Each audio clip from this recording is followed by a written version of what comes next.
Welcome to the deep dive. Today, we're cutting through the noise, getting straight to the important stuff from today's headlines.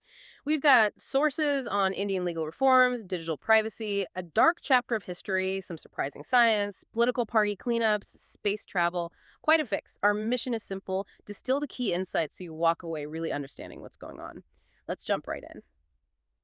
Okay, first up, a pretty significant update on India's legal landscape. We're talking about the new criminal codes. It's actually been a year now since three new laws replaced the old British era ones. You've got the Bharatiya Nyaya Sanhita, the BNS, replacing the Indian Penal Code. Then the Bharatiya Nagarik Suraksha Sanhita, or BNSS, for the Criminal Procedure Code. And the E-Sakshya Adhiniyam, BSA, that's for the Evidence Act. Reports suggest the transition's been, well, mostly smooth, helped by existing digital systems like CCTNS. Yeah, and a really innovative part of this is how they're using tech for evidence collection in real time. Specifically, this new E-Sakshya mobile application. It was developed by the National Informatics Center, working with the Home Ministry. Basically, it lets police gather and save evidence right there on the spot, complete with geo-coordinates and timestamps. It's quite a step up. And one really powerful change I read is that the BNSS, the procedural code, now actually mandates audio-video recording for investigating officers in certain situations, like for search and seizure operations and videographing the crime scene itself. It's not just a good idea anymore. It's, required by law. Exactly. And we're already seeing some practical benefits on the ground. It gives the public more visibility during searches, which boosts transparency. Officers are finding it, well, easier to capture evidence right then and there using the app. The hope is witnesses can't later deny being present. There's even this sort of selfie provision, which means officers can't just send a subordinate unofficially. They have to be there, on camera. Plus, there's a new rule for forensic experts to visit crime scenes, and interestingly, police dogs are playing a bigger part in tracking. Okay, so it sounds like a definite move forward for the justice system, but are there still challenges, practically speaking? Well, absolutely. Despite the progress, there are definitely hurdles. For one, the courts aren't yet directly pulling data from the Sakshya lockers on the national government cloud. So officers end up having to duplicate work, copying data onto pen drives, which costs money unnecessarily. A lot of officers are apparently using their personal phones, and the app itself needs Android 10 and a gigabyte of storage, which isn't always available. Some police stations might only have one shared tablet, for instance. Other issues. You can't delete poorly recorded videos if they're linked to an FIR, and predictably, some accused people aren't keen on being filmed. Beyond that, cybercrime experts and state labs still need official notification under the IT Act. And things like using video conferencing for evidence, while allowed, aren't really standard practice yet. Even with new methods for postmortem reports, there are still delays. It really highlights that gap, between the policy ambition and the day-to-day reality. Clearly points to a need for more resources. Yeah, the article's main point seems to be exactly that. Listen to the officers on the ground, and crucially, allocate more resources for forensics and IT to make these laws truly effective. All right, shifting gears now. From the state's reach in criminal justice, let's look at another powerful government arm, taxation, and how its proposed new digital powers are kicking up a big debate about privacy. Our next piece, digital tax search powers. A privacy concern definitely raises some far-reaching questions. The finance minister recently proposed letting tax authorities access an individual's virtual digital space during search operations. The justification seems simple enough. Finance is online, so enforcement needs to be too. Right, but this immediately throws up that classic tension, doesn't it? Between enforcement and individual rights. It sparks pretty significant concerns about privacy, potential overreach, and maybe even surveillance.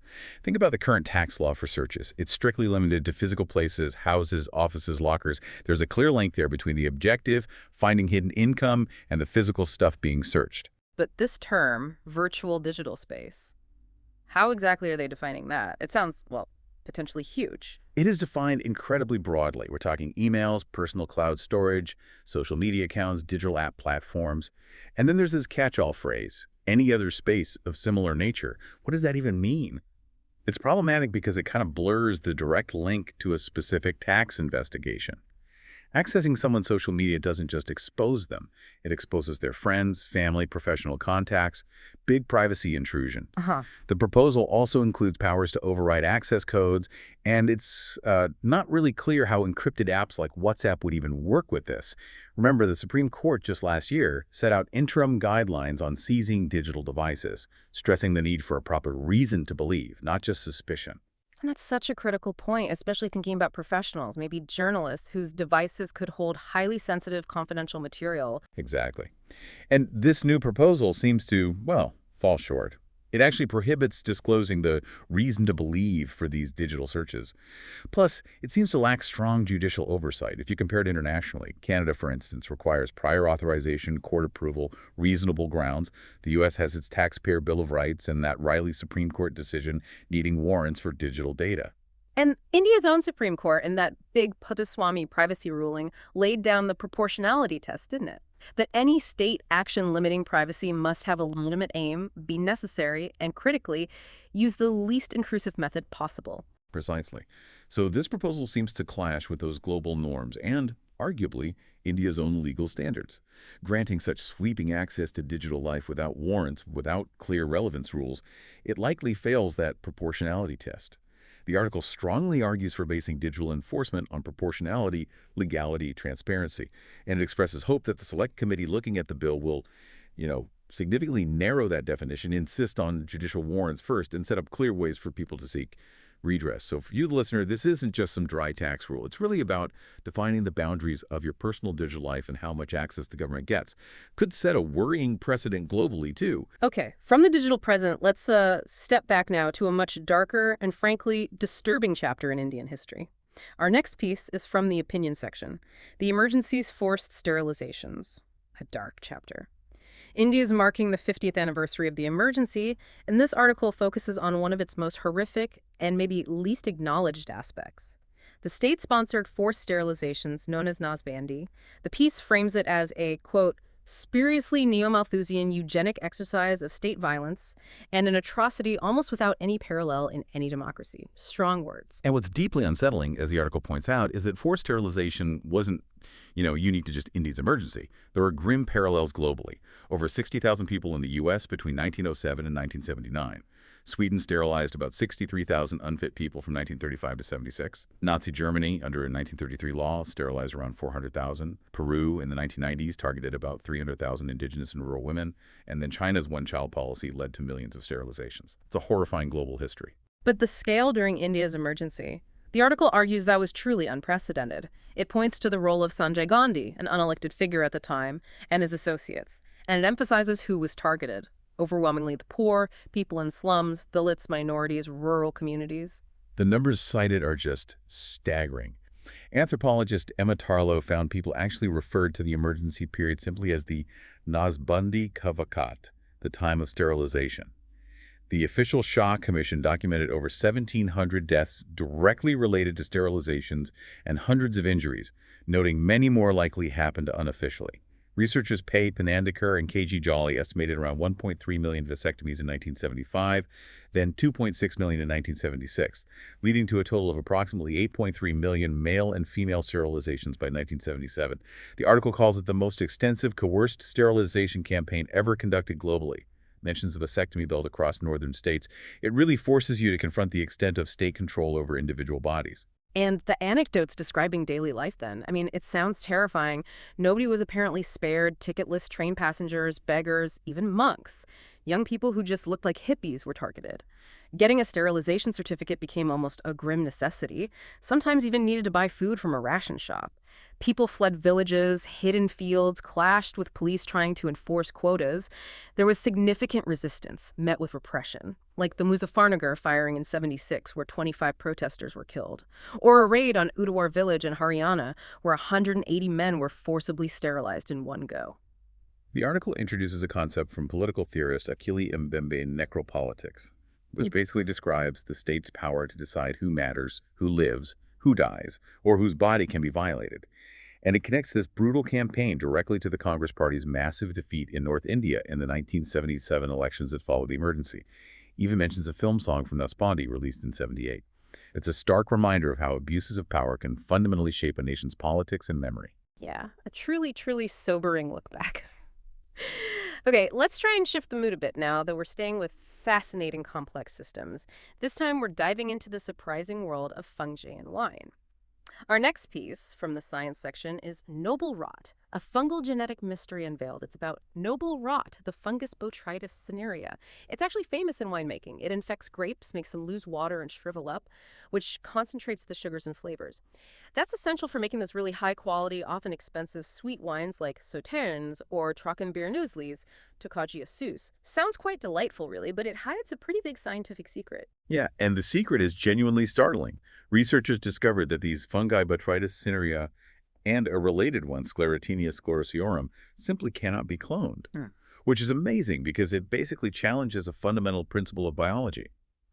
We usually assume all animal, plant, and fungal cell nuclei have a complete set of chromosomes, right? That's what allows cloning.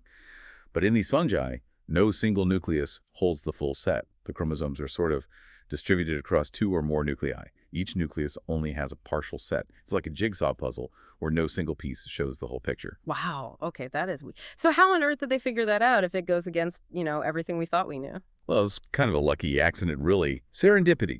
Researchers were trying to create mutants of S. sclerotiorum. They were hitting its spores with UV light. And they noticed something really odd. Out of more than 100 mutant colonies they looked at, every single one contained only mutant cells. There were no non-mutant sectors mixed in, which was statistically super unlikely if each nucleus started with a full set of chromosomes, where you'd expect some non-mutant parts to survive. As the article nicely quotes Sherlock Holmes, when you have eliminated all which is impossible, then whatever remains, however improbable, must be the truth. And the improbable truth turned out to be. They took a closer look using molecular probes, and it confirmed their wild hypothesis. Individual nuclei actually harbored different chromosome sets. Each nucleus only had like 3 to 8 chromosomes, not the full complement. It's a great example of how science progresses, isn't it? Not always a sudden eureka, but often a puzzling, that's weird, why did that happen? That leads to a breakthrough. So this discovery must have just opened up a whole bunch of new questions for scientists, like how are the chromosomes divvied up like that? How does the fungus maintain genetic integrity during cell division if no nucleus is complete? How does it get a full set back together when it reproduces sexually? What genes control all this? And, what's the evolutionary advantage? Why do it this way? So yeah, it's not just about fancy wine anymore. It's about rewriting basic fungal biology. It must be causing quite a buzz. Oh, definitely.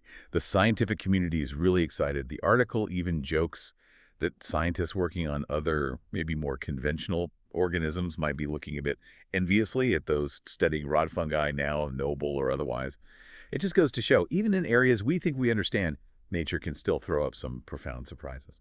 All right, from the microscopic world of fungi, let's zoom back out to the broader landscape of Indian democracy, specifically efforts to clean up the political system. Our next deep dive is deregistering political parties, ECI's drive against letterpad parties, looking at recent actions by the Election Commission of India, the ECI. So the ECI has started moves to delist 345 registered unrecognized political parties, RUPPs they call them. The reasons given seem straightforward. They haven't contested elections in the last 6 years, and crucially, their registered offices couldn't actually be found. Sounds like sensible housekeeping, but what exactly are these letterpad parties? Well, okay, a bit of background might help. In India, forming an association, including a political party, is a fundamental right under the Constitution. To get officially registered as an RUPP, parties need to apply to the ECI under Section 29A of the Representation of the People Act. They have to submit their constitution, pledge allegiance to India's constitution, socialism, secularism, democracy, sovereignty, all that. The ECI also looks for signs of internal democracy, like whether they hold periodic elections for their own office bearers. And getting registered as an RUPP comes with some pretty significant benefits, doesn't it? Things like tax exemptions on donations, the right to a common symbol for elections. They can have up to 20 star campaigners. Those are definitely useful perks. So what's the actual problem that gets them labeled letterpad parties? The core issue really boils down to the sheer number of them versus how many are actually active. As of May this year, India apparently has over 2,800 registered RUPPs. But only about 750 actually fielded candidates in the 2024 general election. So letterpad refers to this huge number of seemingly inactive parties, and the legal problem is that the main election law, the RP Act, doesn't explicitly give the ECI the power to deregister parties just for being inactive, like not contesting elections or not holding internal polls. There was a Supreme Court ruling back in 2002 that basically said the ECI can only deregister in really exceptional cases, like fraud or if a party stops upholding the Constitution. So here's this important question. How do you ensure accountability and stop potential misuse of benefits, like those tax breaks, when the regulator's powers are limited by the law itself? Right. So it sounds like the ECI is trying to work within those limitations. Their current actions seem more focused on identifying and flagging these inactive parties, publishing lists of parties they've delisted or marked as inactive. I think the numbers were 281 delisted, 217 inactive as of May, mainly because their addresses were bogus or they hadn't updated info since 2014. And then these parties lose access to things like common symbols and tax breaks. That's exactly right. This latest push to delist these 345, the ones that haven't contested since 2019 and can't be located, is seen as a welcome step. It helps prevent potential misuse of tax exemptions or even financial fraud using these shell parties. But it's worth noting, there are still over 1,000 active RUPPs that don't regularly contest elections either. The Law Commission actually recommended back in 2015 that the law should be changed to allow deregistration if a party doesn't contest for 10 straight years. And the ECI itself suggested in 2016 that it should have the power to deregister. Looking at the bigger picture, it connects to ensuring integrity and transparency in the whole democratic process and also tackles that ongoing issue of inter-party democracy, or the lack thereof. And that wider issue, the lack of internal democracy, isn't just confined to these letterpad parties, is it? It affects most political parties. The Law Commission has repeatedly suggested changes to the RP Act to address this. So for you, the listener, this is all part of a slow, gradual push towards a more robust and accountable political system in India. Okay, from the intricate workings of political party regulations, let's shift focus dramatically again to the really intricate dance of orbital mechanics. Our next deep dive asks, why did Axiom 4 need 28 hours to reach the ISS? It definitely unpacks a common misunderstanding about space travel. So the Axiom 4 mission had a Dragon crew capsule, 4 astronauts, including India's group captain Shubhanshu Shukla, launching on a Falcon 9. And the article starts with this puzzling question. Why on earth did it take a whole 28 hours to travel just 400 kilometers up to the International Space Station? I mean, that sounds incredibly slow for space travel, right? Yeah, it's a great question because it highlights how counterintuitive space travel really is. It's not like taking an elevator straight up. Think of it more like two race cars on different lanes of a circular track, trying to sync up perfectly to merge. Everything significant happens sideways, orbiting the Earth. It's all governed by orbital mechanics and very strict safety rules.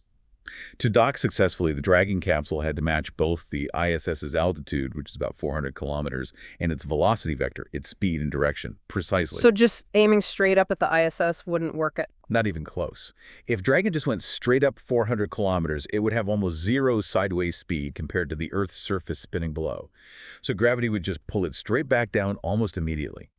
Instead, the Falcon 9 rocket first threw Dragon into a low parking orbit, maybe 200 kilometers high. And even just to stay in that low orbit, it had to be traveling sideways at a mind-boggling 27,000 kilometers per hour. Now, the ISS is higher, around 400 kilometers, so it actually orbits a bit slower. It takes about 92 minutes to go around the Earth. Dragon started lower and therefore faster, taking maybe 88 minutes per orbit. So this sets up the challenge. How does a faster object in a lower orbit catch up to a slower object in a higher orbit? Ah, okay, I think I see. Because it's lower and faster, it actually completes orbits quicker, so over time it kind of lacks the ISS, Yeah. or rather positions itself correctly relative to the ISS. Then it uses thrusters to climb up. Pretty much. By being lower and faster initially, Dragon slowly adjusted its position relative to the ISS over many orbits. Then the Dragon performed a series of carefully timed small engine burns. They call them phasing burns. These burns first raise the high point of its orbit, the apogee, and then circularize the orbit at the ISS's altitude. Each burn has to be timed perfectly so that after several orbits, Dragon arrives exactly where the ISS will be at precisely the same time, like merging onto a highway exactly at the right exit ramp, not just aiming for a car miles ahead. And that whole process, that orbital dance, took the 28 hours for Axiom 4. Exactly. That allowed for about 18 orbits to complete all these maneuvers. And the approach itself is incredibly cautious. Once Dragon got within about 30 kilometers, it entered a designated corridor aligned with the ISS, moving only a few meters per second. When it got within 20 meters, it slowed down to just a few centimeters per second, like walking pace, then slower. There are specific holding points along the way, 400 meters out, 220 meters, 20 meters, 1 meter, where the crew performs crucial checks. Group Captain Shukla, as the mission pilot, would have been heavily involved in these go-no-go decisions, checking LiDAR readings and systems. Safety is paramount. Even one sensor reading being slightly off requires Dragon to automatically back away along a pre-planned escape route. It just underscores the immense precision, the multiple layers of safety, and frankly, the patience needed for human spaceflight. And the article notes that using the SpaceX Dragon capsule actually offered an advantage here. It allowed mission control to choose a more conservative approach, using fuel efficiently, but also giving the crew time to finish checks, eat, even get some sleep before the really intense final docking phase. So yeah, it definitely transforms that why so long question into an aha moment about the incredible choreography involved in just getting next door in space. Okay, for our final piece, let's bring it back down to earth, but we're keeping our focus on our digital lives. This last deep dive asks, how will the new US visa rules affect online privacy and security? A very relevant and somewhat controversial topic. So, the U.S. Embassy in India recently announced, it was an ex post on June 23rd, that people applying for certain non-immigrant visas, F, M, or J types, often students and exchange visitors, are now requested to adjust the privacy settings on all of their social media accounts to public. This is supposedly to help with vetting. Seems like a pretty big shift impacting potentially many students and visitors. It certainly is a significant change. And the scope of what they're asking applicants to reveal is, well, extensive. We're talking about flagging accounts on platforms like Reddit, Instagram, Tumblr, X, Facebook, LinkedIn, YouTube, even mentioning Chinese social media platforms. Plus other things applicants submit themselves, like maybe a Threads account or a personal blog. And the kind of content subject to inspection includes pretty much everything. Qualifications, posts, replies, photos, videos, comments made in the past, things you're tagged in, status updates, even content you've simply liked. Yeah. The sheer breadth of personal data suddenly under scrutiny is quite striking. Okay, but why are they doing this? What's the official justification, according to the article? Well, the article suggests the likely motivation is to screen applicants' views and associations, to check if, say, Indian students coming in might support activities like pro-Palestinian student protests or anti-ICE demonstrations or express views seen as anti-Israel. It also mentions checking if an individual's views align generally with those of the conservative Trump administration. As for how long this lasts, applicants need to list all social media handles used in the past 5 years and make them public. There isn't clear official guidance on how long they must stay public, but the assumption is people might feel pressured to keep them public from application right through to clearing immigration upon arrival in the U.S. And just deleting accounts might not solve it, as some tech companies keep deleted data around for weeks or months anyway. But what about the actual risks here, especially for younger applicants, maybe high school students applying for programs who might have posted very personal things online, assuming privacy? The risks are definitely significant. Privacy violations are the obvious one. Potential for self-censorship is another, but it also increases vulnerability to straightforward digital security crimes. Things like online bullying, hacking attempts, sexual harassment, stalking, blackmail, identity theft, doxing.